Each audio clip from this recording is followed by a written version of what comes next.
My name is Elise, and welcome back to another week with the Foundry Kids. Today we are going to be talking about week 4 of our Moses series. Today we are going to be talking about another huge miracle that God did. This story is just like packed with miracles, this Moses series is. But before we get into our story, we are going to stand up and sing a song.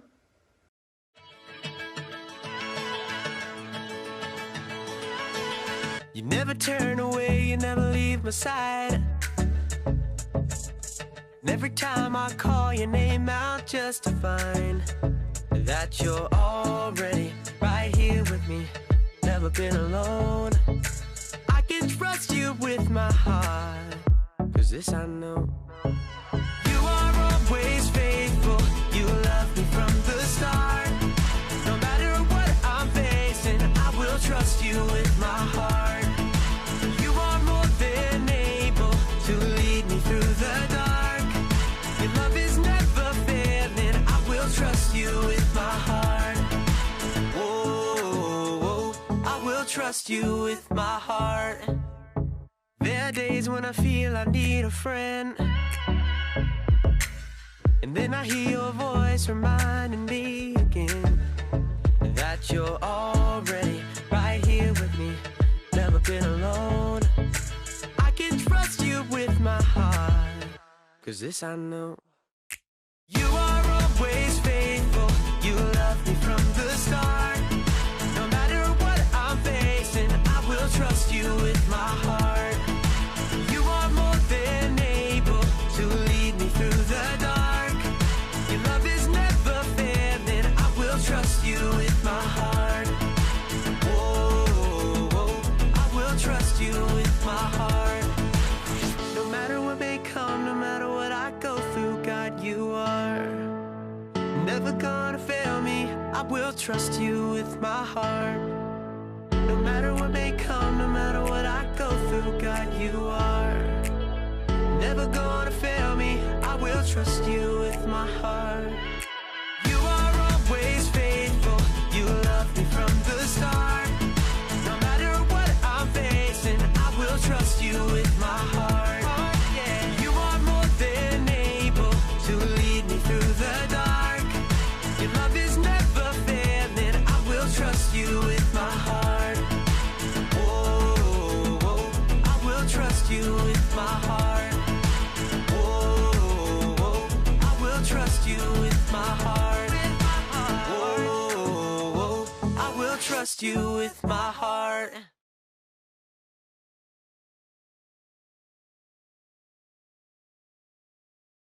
Like I said, this story talks about another huge miracle that God does. And I know that if I had been in this situation, I would have been really scared or stressed out. And it honestly would have been kind of difficult for me to trust God in this situation. But we can always trust God because God will always come through. And one of the reasons that it's easy for us to have faith and it's easy for me to say I can trust in God is because we can look back at stories like this from the Bible. So let's watch this story and think about what you guys would have done in this situation. Moses and the Red Sea. This is Moses, who was an Israelite born in Egypt in a time when Israelite boys were not supposed to live. Wait, huh? Moses, however, grew up in the palace of the Pharaoh, the very man who was enslaving the Israelite people. When Moses grew up, he made a big mistake Uh-oh. and fled Egypt Ah! to live with the Midianites. Ah! But God called Moses back to Egypt Ah! to deliver his people with the help of his brother Aaron. Phew. The Pharaoh did not want to let God's people go, and God showed his power throughout all Egypt by sending plagues. Even with all the suffering, Pharaoh's heart stayed hard, and he would not let the people go. On the night of the last plague, Pharaoh woke up and heard a great cry in Egypt. Oh, no. For there was not a house in Egypt where someone was not dead. Pharaoh summoned Moses and Aaron and told them to be gone with the Israelites. So the Israelites immediately left Egypt and made their way for the Promised Land, taking with them many riches from Egypt. They took Joseph's bones as they had promised him many years before. God led them by a pillar of fire by night and a cloud by day. God told Moses to have the people camp along the shore of the Red Sea. Okay, got it. Where's up in here? God told Moses that the Egyptians would come after them, but that God would show his glory and power through this. Pharaoh changed his mind and readied his army to take back the Israelites. The Egyptians found the Israelites camped along the shore of the sea. As Pharaoh and his armies came close, the Israelites panicked. They cried out to God and asked Moses, "Why did you bring us out here to die in the wilderness?" Hey, everyone up. But Moses told the people, "Don't be afraid. The Lord himself will fight for you. Just stay calm." Then God said to Moses, "Why are you crying out to me? Tell the people to get moving." All right. As night came, the pillar of cloud became fire, and it went between the Israelites and the Egyptians.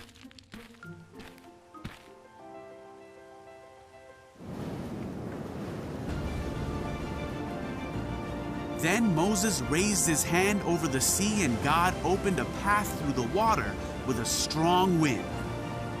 Whoa. The wind blew all that night, turning the seabed into dry land. Come on, are you? So the people of Israel walked through the middle of the sea on dry ground, with walls of water on each side.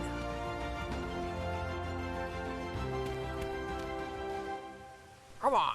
Then the Egyptians chased the Israelites into the middle of the sea.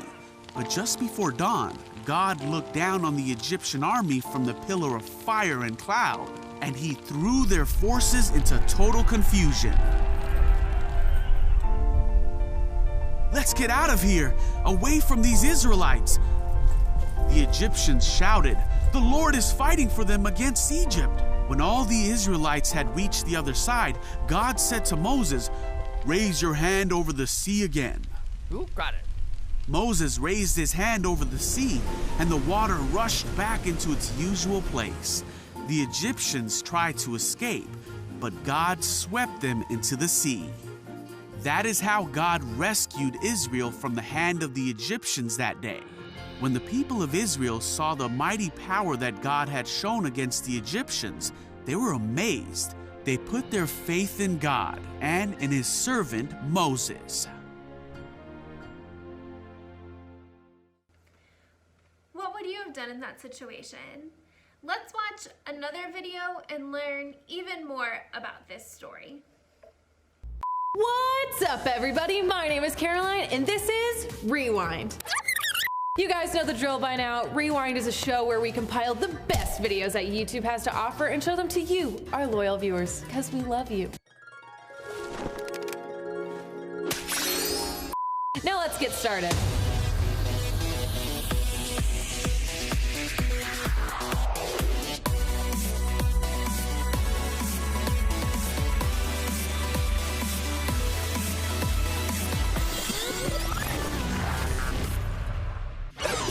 Do you guys like scary movies? I absolutely hate them, but for some reason, I love watching people getting pranked on the internet. And that brings me to the title of today's game. Are you scared yet?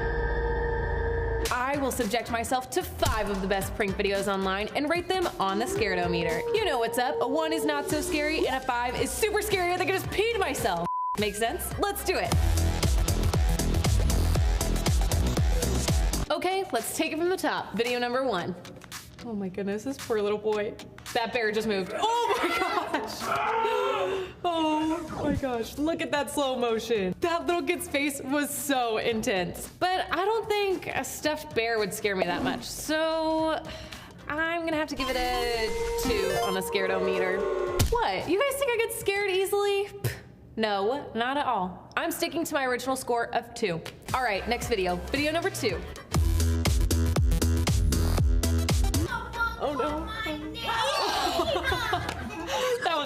true. He had no idea that was coming. Look at his reaction in slow motion. Did someone go my name? These videos are funny, but I really don't think I would be that scared if that happened to me. Come on, she just caught him off guard. Okay, fine. Maybe I got a little scared. I'm gonna have to give it a 2 on the scaredometer as well. That wasn't fair though.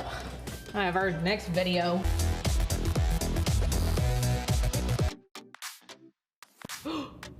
Oh no. Oh my gosh. No way. He's climbing on top of the bugs.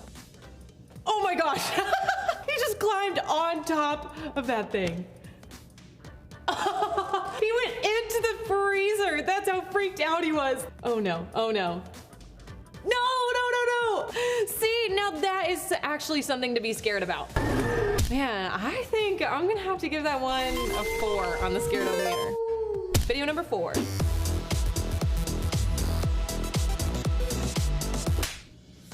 Oh no.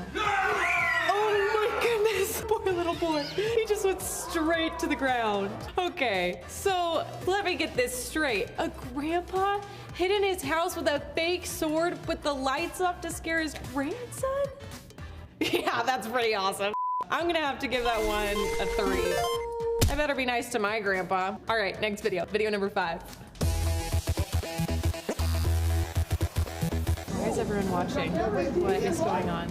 Oh my gosh! I had no idea. I was not paying attention to that bush at all. Oh, these people have no idea what's about to happen. That would have been me for sure. That was by far the scariest thing I've seen all day. I'm gonna have to give that a 5 on the scaredometer. See, I do think things are scary. See, I'm not the only one who... Haha, so funny. You guys got me. Okay, so maybe getting scared isn't the most fun thing in the world, but it's always fun to watch other people get scared. It's easy to laugh at them because it isn't scary for us, but we get scared all the time in life, and not just when a scary movie is on TV. Life is full of things that we're unsure about, and those things can cause us to be afraid. But the Bible is full of stories that teach us how to respond when we're scared. Today, we're learning about when Moses led the Israelites out of slavery. The Israelites, God's chosen people, were enslaved by Pharaoh, the leader of Egypt. After God demonstrated his incredible power with 10 plagues, Pharaoh finally decided to let the Israelites leave Egypt. But before long, Pharaoh changed his mind. He gathered all of his horses and chariots and soldiers, and he chased after the Israelites. Around that time, Moses and everyone else arrived at the Red Sea. In the distance, they could see Pharaoh's army growing closer. They were trapped. The Israelites must have been terrified, but God was with them.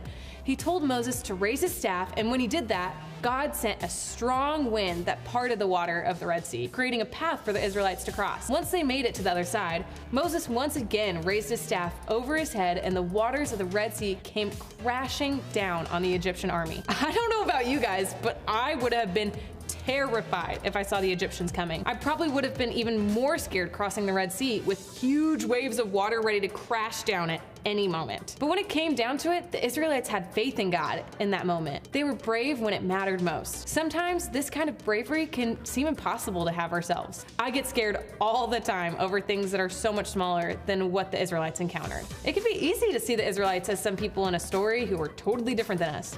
But even if they lived in a very different time and place than us, we share one very important thing in common. We worship the same God. He cares for us just as much as he cared about the Israelites, and he takes our fears just as seriously. When we get scared, it's important to remind ourselves that God loves us. On top of all the times that God has provided for us in our lives, we also have a whole Bible full of stories of times when God helped his people in moments of need. God wasn't surprised when the Pharaoh changed his mind and sent his army after the Israelites. This is God we're talking about. He had a whole plan right from the very beginning, including having the Israelites cross the Red Sea. But Moses and the Israelites didn't know God's plan. Moses had to go to God in prayer when he was scared, and the Israelites had to trust God as his plan was revealed to them. The next time you feel scared about anything, and I mean anything, remember that you can go to God with your fears. It's okay to be afraid. No fear is too small for God, but it's important that we share our fears with God in prayer. This will help us to trust in God more, and the more we trust in him, less afraid we'll be as we go through life. All right, guys, we're just about done here.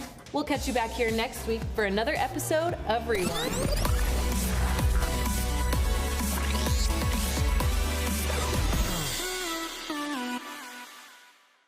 I hope learning more about the story of Moses shows you that you can always trust in God and always go to God when you're feeling scared or stressed out, just like Moses did and just like the Israelites did.